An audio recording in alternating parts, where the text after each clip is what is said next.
국민 여러분 안녕하셨습니까? 인도 태평양 전략연구원 최수용입니다. 오늘도 저희 공작관TV 그레이트 게임과 함께 하시는 대한민국의 국민 여러분 그리고 해외에 계시는 동포 여러분 한 분 한 분께 감사의 말씀을 전해 올립니다. 우리가 역사를 되돌아보면 항상 그 역사의 현장에서는 반드시 우리가 배울 교훈이 있죠.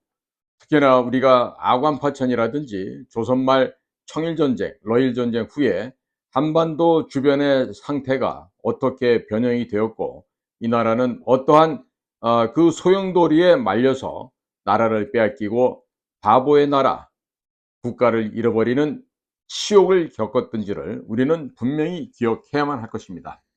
역사를 잃어버린 그 국민들에게는 미래가 없듯이 우리는 반드시 과거의 역사를 통해서 앞으로 우리가 나아갈 바를 밝혀야 될 것이고 우리가 과연 무엇을 어떻게 해야 될지를 꼭 배워야 한다고 저는 확신하고 있습니다.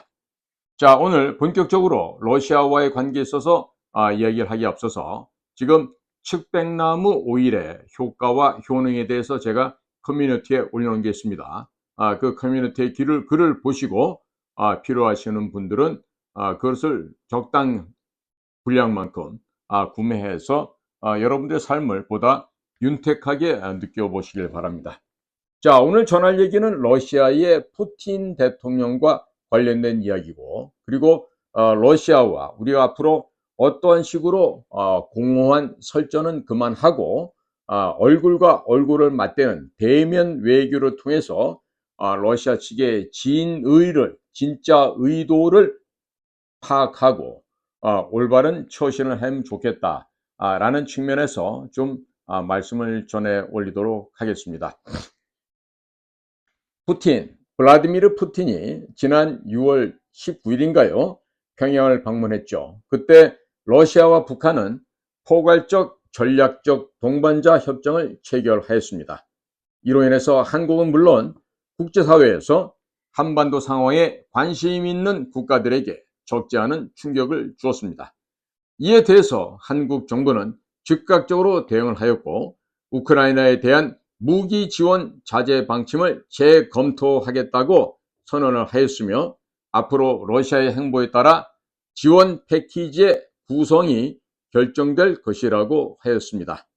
상당히 가벼운 처신을 했다고 저도 생각을 하고 있습니다. 이러한 한국의 반응에 대해서 러시아 측은 북한을 침략할 일이 전혀 없는 한국에는 아무런 영향이 없다라고 전제를 하고 한국의 대러시아 대결적 태도와 관련하여서 북한에 대한 초정밀 무기 공급을 배제하지 않는다라고 맞받아치면서 양국의 관계는 더욱더 경색되었습니다. 문제는 한국 측이 마땅한 대응 카드를 갖고 있지 못하다는 점입니다. 즉 한국이 우크라이나에 대해서 무기를 지원한다고 해서 전황에 큰 영향을 줄 가능성은 없다고 봐야 합니다. 따라서 그러한 지원은 러시아, 북한 간의 군사협력을 억제하는 데 한계가 있을 뿐입니다. 우크라이나에 대한 무기 지원은 한국 측의 불만을 강하게 표출하는 정도의 의미밖에는 없습니다. 한국과 러시아 관계는 더욱 악화될 것으로 전망되고 있습니다. 미국을 포함한 북대서양 조약기구 네이토죠.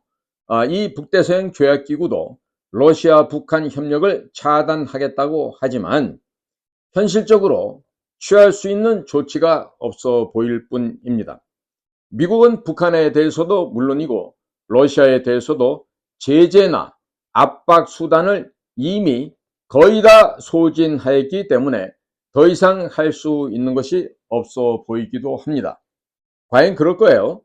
한국의 일각에서는 중국이 러시아와 북한 간의 밀착에 대해서 불만이 있을 것으로 상상을 하고 있으며 중국의 역할을 은근히 기대하는데 현재와 같이 미국이 러시아와 중국 모두를 압박하는 상황에서는 중국이 굳이 그와 같은 역할을 맡을 이유는 없다라고 보여집니다. 한국이 이번 러시아 북한의 협정 체결로 느끼는 안보 위협은 과연 무엇이겠습니까? 결국 북한의 김정은이 러시아라고 하는 뒷배를 믿고 언제든지 대한민국을 공격하지 않을까라고 하는 우려일 것입니다. 그런데 조약문만 놓고 본다면 이번 협정과 1999년에 폐기된 1961년 러북 동맹 조약 간에는 유사시에 러시아의 지원과 개입 절차에 있어서 상당한 차이가 있습니다. 그럼에도 불구하고 한국으로서는 러시아가 유사시에 북한 편에 서겠다는 뜻이라고 이해할 수밖에 없다라고 생각하고 있는 것이죠. 그동안 러시아의 설명은 이번 협정은 북한이 침략을 받았을 때를 가정한 것이고, 따라서 한국이 북침 계획이 없다면 걱정할 것이 없다. 이번 조약은 오히려 한반도에서 전쟁 발발 가능성을 낮추는 효과가 있다라고 정리할 수 있는데, 그렇다면 한국 정부는 러시아 측에 대해 다음과 같은 질문을 던지고 답을 요구해야만 할 것입니다. 첫째, 이번 러시아 북한 협정 제4조 쌍방 중 어느 일방이 개별적인 국가 또는 여러 국가로부터 무력 침공을 받아 전쟁 상태에 처하게 되는 경우, 그리고 도발되지 않은 침공만을 의미하고 있는가? 러시아 측은 그동안 내놓은 설명의 진정성을 인정받으려면 이 질문에 분명하게 답을 해야만 할 것입니다. 이것은 러시아 측이 한국 측의 우려를 불식하길 원한다면 취해야 할 최소한의 조치라고 하겠습니다. 이와 유사한 사례를 들게 된다면 1953년 10월 한미 상호방위조약 체결 이후 조약 제3조 괄호 열고 유사시 지원의 괄호 닫고 해석에 대한 한미 양국 간의 1954년 11월 한미 합의 의사록이 조인되어 제4조에서 미국의 군사 지원은 대한민국에 대한 도발에 의하지 않는 공격이 있을 경우, 즉 영어로 표현하면 in the event of an unprovoked attack upon the Republic of Korea에 한정된다라고 명시하였습니다. 당시 미국에서는 이승만 대통령의 북진 가능성을 우려해서 합의 의사록 작성 및 조인을 요구한 바가 있었습니다. 최근 윤석열 대통령이 나토 정상회의 참석에 앞서서 가진 외신과의 서면 인터뷰에서 러시아에 대해 한국과 북한 중 양자택일을 하라고 경고한 데 대해 페스코프 크레물린 대변인이 우리는 이러한 접근 방식에 반대한다. 우리는 북한과 남한 모두 그리고 영내의 모든 국가와 좋은 관계를 맺는 것을 희망한다. 라는 입장을 표명한 바 있습니다. 그간 한국 외교부는 양국 관계를 관리하는 것은 한국 혼자만의 노력으로는 되지 않는다. 러시아도 상응하는 노력을 해야 한다고 촉구했는데 러시아 측의 입장이 진정으로 크레물린의 대변인이 밝힌 바와 같다라면 러시아 측은 이와 같은 질문에 분명하게 답을 해야 할 것입니다. 이것은 이번 러시아 북한 조약을 폐기하라는 것이 아니라 조약문의 해석을 요구하는 것인 만큼 러시아 측이 답변을 거부할 수 없는 질문이 될 것입니다. 이런 질문을 하면서도 한편으로 안타까운 것은 대한민국 대통령실에 국가안보실에 그 유명한 장호진 실장과 그렇게 능력조차는 김태호라는 애가 지금 1차장을 하고 있는데 이 정도 답변밖에 나오지 않는다라고 하는 점이 대단히 유감스럽지 않을 수가 없는 것이죠. 자, 그리고 두 번째로 이번 협정 제4조의 쌍방 중 어느 일방이 개별적인 국가 또는 여러 국가로부터 무력 침공을 받아 전쟁 상태에 처하게 되는 경우에 북한 내 급변 사태 발생에 따른 상황도 포함되는지를 반드시 러시아 측에 질문해야 할 것입니다. 그동안 끊임없이 거론되어 왔듯이 북한 내부에서 김씨 3대 세습체제에 반대하는 군부 구테타 등 소위 급변 사태가 발생하여 외부로부터의 군사적 개입이 있는 경우도 포함하는 것을 꼭 물어보아야 합니다. 그간 중공군대, 즉 중화인민공화국의 인민해방군은 압록강에서 부교 설치 등 도하작전 훈련을 해왔고, 남만주 일대 북한 중국 국경지대에 상당한 규모의 중공군이 유사시 출동에 대비하여 주둔하고 있다는 것은 공공연한 비밀입니다. 더욱이 2014년 8월 MBN이 보도한 바에 따르면 중국이 미국의 북한 급변 사태 시에 북한 지역에 대한 분할 통제안을 제시한 바 있었는데, 미국 측이 논의를 거부하고 이를 한국 측에 알려주었다고 하죠. 중국의 이러한 의도가 왜 문제가 되고 있습니까? 만일 북한 내부에서 급변 사태가 발생하여 중국 인민해방군이 북한 지역에 진입하여 평양의 친중 정권을 수립한다면 민족의 염원인 통일의 꿈이 또다시 무산될 가능성이 매우 크기 때문이라 하겠습니다. 자, 과연 미국이 그와 같은 사태가 발생할 경우 그저 수수방관하고 보고만 있을 것인가? 그렇지 않겠죠. 자, 물론 말로는 중국에 대해서 강력하게 경고를 했다 하겠지만 실제로 미군을 파병할지는 미지수라고 해야겠습니다. 그런 상황에서 중국에서는 인민해방군의 투입이 북한 내의 핵시설과 무기를 통제하기 위한 목적일 뿐이고 사태가 수습되는 대로 철수할 것이라고 허장성세를 늘어놓을 것입니다. 그러나 속마음은 그렇지가 않지요. 자, 그렇다면 러시아는 북극 곰들은 과연 수수방관할 것인가? 과연 그럴 것입니까? 러시아는 북한 정권의 산파 역할을 한 소비에트 연방을 계승한 나라입니다. 북한을 중국의 독점적 또는 배타적 영향권으로부터 인정한 적이 단 한 번도 없습니다. 북한 내에서 급변 사태가 발생했을 경우 러시아가 어떤 태도를 취할지, 이런 상황이 이번 러시아-북한 협정에서 다루어졌는지, 즉 협정이 상정하는 범위 안에 북한의 급변 사태가 포함되는지 한국 입장에서도 관심을 갖지 않을 수가 없습니다. 결론적으로 이 질문에도 러시아에게 반드시 한국은 해야만 할 것입니다. 러시아가 내놓는 답변을 보면 러시아가 한국뿐만 아니라 남북한 통일에 대해 어떠한 생각을 가지고 있는지 어느 정도 확인할 수도 있을 것입니다.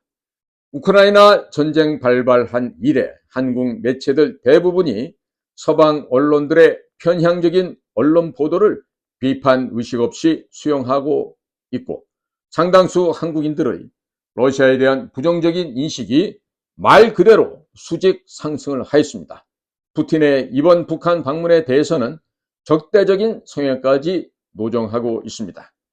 그러한 사람들은 러시아는 이웃 약소국을 침략한 나라를 넘어서서 이제는 우리의 주적인 북한과 한패가 되겠다는 나라라고 인식을 하고, 그러한 결과 북한, 러시아, 중국에 맞서기 위해서는 한미동맹을 더욱 공고히 하며 일본과도 안보 협력을 강화해야 하며 나아가 나토와의 연계를 심화하여 만일의 사태에 대비해야 한다고 주장하고 있습니다.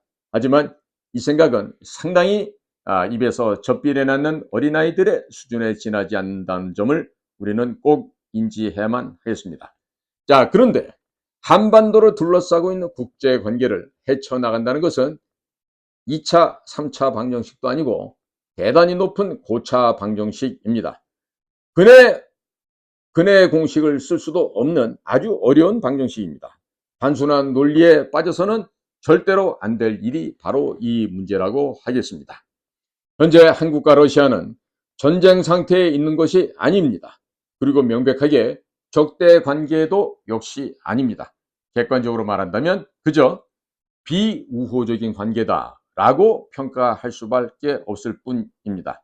그러니 이를 과도하게 확대 해석하고 지나치게 어린아이와 같은 즉흥적인 결정은 굉장히 위험하기 때문에 조심해야 한다는 말씀을 드리게 됩니다.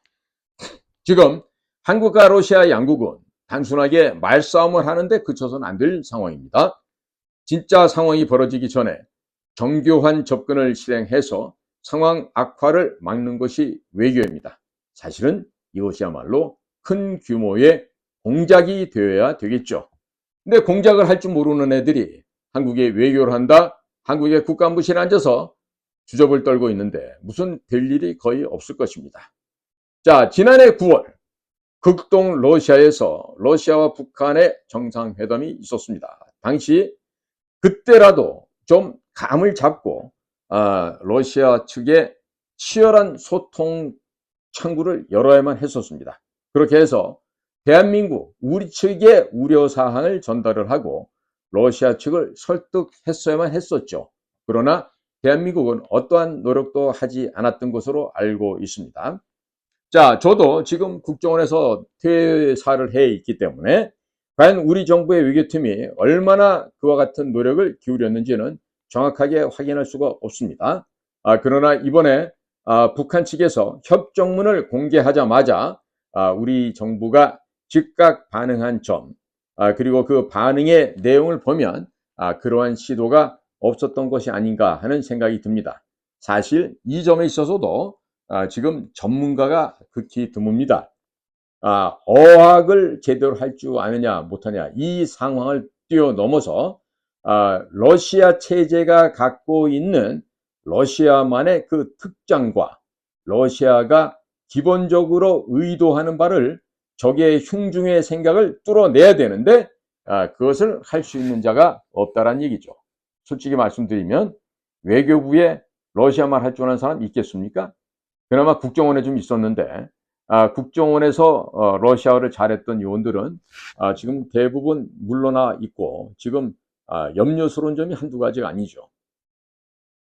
자, 그래서 이제 지금 현재 펼쳐지고 있는 러시아, 한국 양국 간 외교부 대변인끼리 이렇게 거친 언사를 주고받는 일은 전혀 득이 될 일이 없습니다. 이제 그와 같은 일은 이제 중단하고 앞으로는 얼굴과 얼굴을 맞대는 대면 소통을 강화해야 합니다. 대면 소통을 하게 되면 오해도 없어지고 서로가 서로를 이해할 수 있게 되는 것이죠. 자, 지금이라도 지금 제가 말씀드린 이 두 가지 질문을 러시아 측에 던지고 대화를 하면서 진실된 대화, 진정한 외교를 실천해 나아가야 할 것입니다. 자, 지금 제가 말씀드린 이 두 가지 질문에 대한 러시아 측의 답변을 보게 된다면 러시아가 과연 흉중에 어떠한 생각을 갖고 있는지 짐작하고 이해할 수 있을 것입니다. 러시아 측에게 핵심이 되는 질문을 던지고 그 답변에 맞추어 대응하는 것이 정교하고 전문가적인 수준에서의 외교라 할 수 있겠습니다. 자, 지금 우리나라 대한민국은요, 한국과 러시아 관계가 악화되면 악화될수록 북한이 무엇인가를 추가로 더 얻게 된다는 점을 염두에 둬야 하겠습니다. 참 보면은 대통령도 참 답답하고 한심한 게 믿을 놈들이 지금 검찰 출신밖에 없는데 그 검찰 출신이라는 놈들이 인문 공부가 안 돼 있어. 인문학 공부가 전혀 안 돼 있다. 역사 공부 안 돼 있고 사상과 이념에 대한 공부가 안 돼 있다 보니까 이 무식한 잡놈들을 데리고 이 나라를 갖다가 통치를 하려고 하니까 너무 힘이 드는 것이죠. 그리고 또 한 가지는 윤 대통령이 그 뭐하러 그렇게 서울대학교 나온 애들에 집착을 하나 모르겠어요. 서울대학교 나온 놈들 중에 대가리 속에 저 올바른 지식 들어간 놈들 얼마 없다니까. 진짜 없다니까요. 내 말이 거짓말인 줄 아세요? 그 뭐 행시, 뭐 사시, 외시 이런 거 붙은 애들 그 대가리 속에 뭐가 들어가 있겠어. 이극찬의 정치학, 권영성의 헌법학 뭐 이런 걸로 조선의 경제하고 언론 뭐 이런 거 보던 애들 아니야 다. 그 안에 생동 넘치는 국제 정세를 이해하고 파악할 수 있는 능력이 어느 놈 대가리 속에 그 얘기가 있겠냐고. 우리나라 인재가 서울대 나온 놈들밖에 없어요? 에? 이 서울대 나온 개대가리들이 얼마나 많은데 그 자식들을 갖다가 믿고 뭘 맡기는 거야? 아이고 한심해라 답답해라. 에? 그래가지고 무슨 나라를 갖다 통치를 해? 인재는 마치 수호전에 나오는 양산박에 전국 방방곡곡의 인재가 다 와서 몰려들게끔 해야 돼. 그래야만 다양한 분야에서 다양한 인재가 와가지고 도와주고 이끌어준다고. 건방지고 싸가지 없이 말이야. 무슨 얼어 죽을 맨날 서울대야, 서울대는. 어? 나도 그 학교 다녀봐서 아는데 그 학교 나온 새끼들 중에서 사람 같은 게 몇 명이나 있는데. 어? 정신 좀 차려요, 정신 좀. 응? 아직도 서울대야, 아직도. 어, 잘한다, 잘해, 아주 그냥. 어? 공무원들 중 요즘 어떤지 알아요? 서울대 아니면 출세할 일이 없어. 어쩌다 말이야, 한성고등학교는, 어? 후줄거리한 그런 연극하던 사람들은 어떻게 장관 될지 몰라도 안 된다고. 학교를 떠나서 인재를 발굴해서 써야죠. 어? 서울대학교 나온 놈들이 뭐가 그게 인재인데 시험 보는 테크닉만 좋은 애들 아니야. 약삭 빠르고 야가 빠진 인간성 없는 그런 양아치 건달 새끼들이 제일 많은 데가 서울대학교 아니요. 그런데 대통령께서는 왜 그 학교 애들만 그렇게 중시하냐고. 어? 한심하기 그지없어 진짜. 고시 서울대 밥 먹여주겠다 그런 것 같고 국제정세 통하겠다. 도널드 트럼프 사람 쓰는 거 보고 좀 배우시오 다들. 어? 무식하고 시건방짓들 그만하고. 자 국민 여러분, 자 오늘도요. 지금 러시아에 대한 얘기를 했는데요. 이거 지금 대통령 국가안보실에서 하는 식으로 거의 발작적인 즉흥 대응을 해서는요. 러시아와 같은 대국하고 얘기하기가 어렵습니다. 제가 지금 말씀드린 러시아 북한 간의 이번에 맺은 조약 4조 그 안에 과연 북한 내부의 급변 사태도 포함이 되는가? 그 다음에 상호 군사 지원이라는 것이 도발되지 않은 침공에만 적용이 되는가? 이 핵심 사안이에요. 이런 핵심적인 질문을 갖다가 러시아 측에 질문해서 과연 그 사람들이 어떠한 답변을 하는가? 여기에 대해서 한반도의 문제를 갖다가 구체적으로 진전을 시켜야죠. 그런 거 생각 없이 말이야. 그저 뭔 일만 나면 요 주둥이로 입만 갖고 나불거리는 것들이 말이야. 대통령실이고 국가안보실이고 국정원 외교부에 잔뜩 있다 보니까 이 공허한 설정만 하는 거야. 내실도 없이. 이 무식한 놈들 말이야. 러시아를 상대로 지금 비즈니스 해봐라. 지금 떼돈을 벌 수 있는데. 쥐뿔도 모르는 것들이 앉아갖고 말이야. 시건방만 차갖고 건방을 떨고. 공부라도 좀 잘했던 것들이 그렇다면 이해를 하겠는데 이 실력도 없어. 공부한 수준도 형편없는 게. 안에 있는 기무사 문건, 국정원 문건이야 들고 다니면서 장산하던 이런 것들이 지금 국가안보실을 지키고 있으니까 될 일 있겠냐고. 아유, 얘기를 시작하면 한두 끝도 없으니까요. 오늘은 이 러시아 관련해서 이 정도로 마치겠습니다. 경청해 주셔서 고맙습니다. 저는 인도태평양 전략연구원 최수영입니다.